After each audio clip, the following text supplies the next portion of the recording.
Paano ko daw napapatakbo yung aking small rental business sa Pilipinas, nasa ibang bansa ako. So, simple lang po, kailangan talaga, unang-una, pinakamahalaga sa lahat once na meron kang small business is the communication.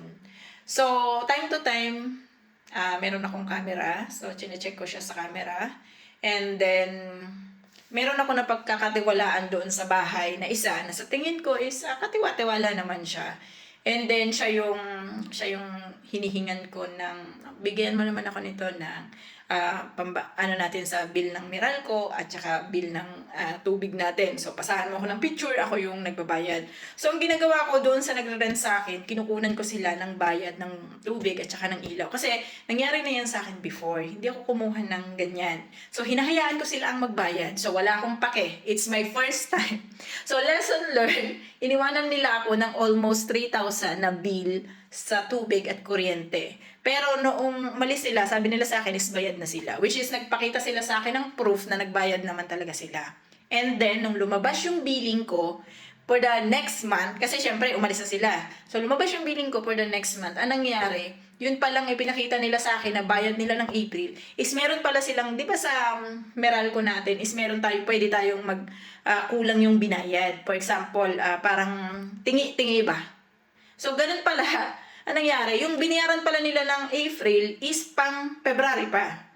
Kaya yung pang March nila, and then kalahati ng March, and then yung April nila is napunta sa bill ko ng May. Kasi nag-juju na siya talaga. So, almost magkano binayaran ko at that time. So, medyo malaki yung nabayaran ko. Kaya, although, 2,000, pero malaki pa rin yun na. Kaya ngayon, ang ginagawa ko is talagang ako yung nagbabayad. Hihingan ko sila ng bayad. For example, kukumputan ko sila. And then, hihingan ko sila ng bayad. Nag-submitter ako doon sa taas ng aking rental business. And then, doon sa baba naman is yung aming kontador. So, doon ako nagbe-base ng billing. And then doon sa tubig naman is nag-per head ako. So minsan malulugi ako kasi 200 per head kasi Laguna Water. So minsan kasi 213, pero yung 100 na nalugi ako okay lang kaysa naman sa matakbuhan ako ng sobrang laki. So minsan naman hindi ako lugi, minsan naman mas malaki yung nababayad nila sa akin, minsan mas less, ganun. Parang ano lang din. So okay lang, ganun. Ganun yung ginagawa ko. Kasi natakot na nga ako na matakbuhan ako. So, ganun ako mag-manage ng business. Kung meron silang reklamo, I find out kung paano siya susolusyonan. For example, meron ako isang renter na nagsabi sa akin na, Madam, kasi naiwan kasi na bukas yung pinto nung isa. So, dahil dalawa sila sa isang bahay, syempre, if ever may mangyari nga naman dun sa isang room, nakawan yung kasi nga bukas yung main door, so madadamay siya kasi same silang dalawa na doon nakatira. Ngayon, parang naghanap ako ng countermeasure kung paano ko ba siya maiiwasan, kung paano ko ba siya mapipigilan. And then I found out na pwede pala akong gumamit ng mga yung parang yung automatic na nagsasara. Parang sa Europe na automatic siya nagsasara. Para pag bukas niya ng pinto, automatic magsasara yung pinto. Kapag wala siyang susi, is automatic na hindi siya makakapasok ng bahay. So, isa yan sa ginawa ko na countermeasure para lang hindi ko siya, para lang hindi na maulit na maiwan na bukas yung pinto. Minsan, nag-expend talaga ako ng money para sa safety.